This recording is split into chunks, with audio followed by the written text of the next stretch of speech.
হয় আজি আমি উদ্ধাৰ কৰিলো পুনৰাম দাসৰ ঘৰৰ পৰা এডাল চেকাৰ্ড কিলবেক আৰু এই সাপটো সম্পূৰ্ণৰূপে অবিষাক্ত। আমি এতিয়া ইয়াক নিৰাপদ স্থানত এৰি দিম। সো আপোনালোকে মোৰ ভিডিঅ'টি আৰম্ভণিৰ পৰা শেষলৈ কোনো স্কিপ নকৰাকৈ চাই থাকক।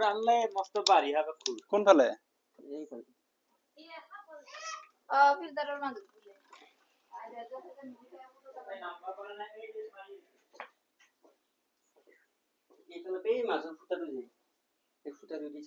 এইকেইটা সাইড কৰি দিছো। দেখা নাই এতিয়ালৈকে, চাই আছো বাৰু। অ এটা ধৰা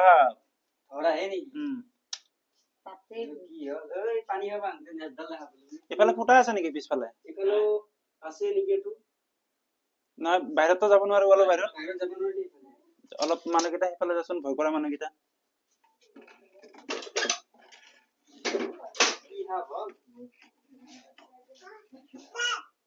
ওলালে কবি হা।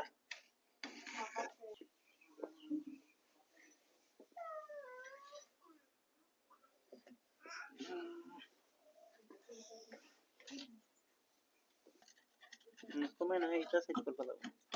পানী আছে নেকি? ভৰ্তি নেকি এইটো? এটা গুচাব লাগিছিল অলপ। গুচাব পাৰবি না? সাপটো ভিতৰত আছে মানে সোমাই গেছি চেপত।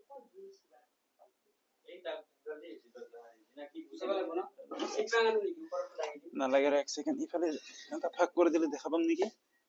এনেকে বাগৰি আহিব নেকি?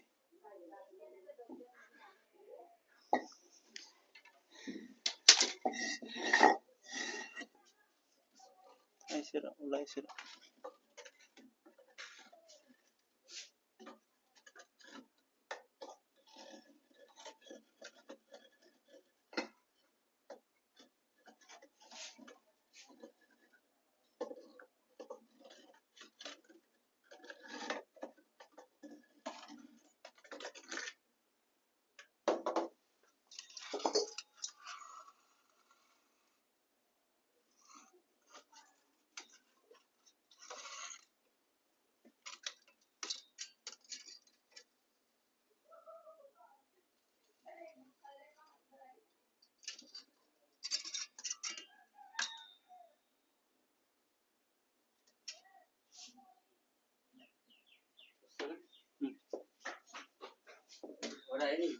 এটা হেৰি কৰচোন, ইটাটো লগাই দেচোন আগতে। ইটাটো লগাই দেচোন, মই বাহিৰত লৈ গৈ আছো। কিবা খাইছে? কিবা খাইছে এতিয়া?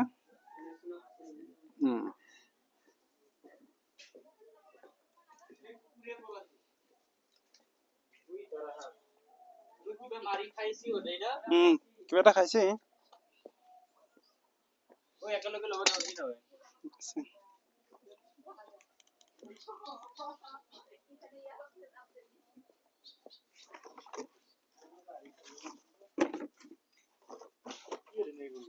ইফালে ইফালে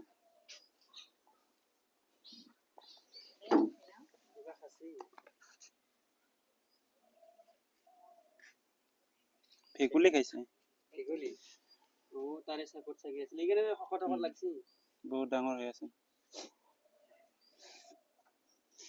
এইডাল সাপৰ নাম হৈছে ইংৰাজীত চেকাৰ্ড কিলবেক বুলি কয় আৰু অসমীয়াত ধৰা সাপ বুলি কয়, বা ইংৰাজীত কিছুমানে ইয়াক ৱাটাৰ স্নেক বুলি কয়। এইটো সাধাৰণতে পানী বা বোকা যেনেকুৱা অংশ থাকে জলাশয়ৰ ওচৰত বেছি বাস কৰে আৰু ইয়াৰ প্ৰধান খাদ্য বুলি ক'লে ভেকুলী, মাছ এনেকুৱা জাতীয়।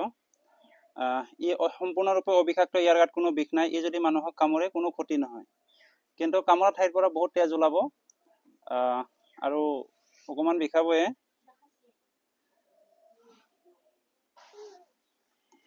হ'ব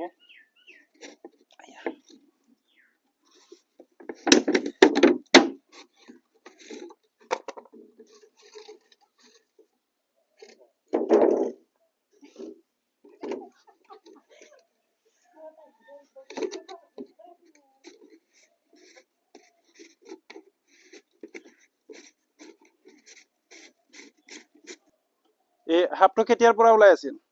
সাপটো মই যেতিয়া পানী খাব গৈছিলো ফিল্টাৰত, তেতিয়া নেজডাল ওলাই আছিল। আচ্ছা। তাৰপিছত নেজডাল ওলোৱাৰ পিছত মই যেতিয়া ভয় খালো, ভয় খোৱাৰ পিছত ভিতৰে চাগে ভয় খালে, ভয় খোৱাৰ পিছত ফিল্টাৰৰ ইটাৰ মাজত সোমাই গ'ল। সোমাই যোৱাৰ পিছত আপোনাক ফোন মাৰিলো। বহুত ভয় খাই আছিলা চাগে?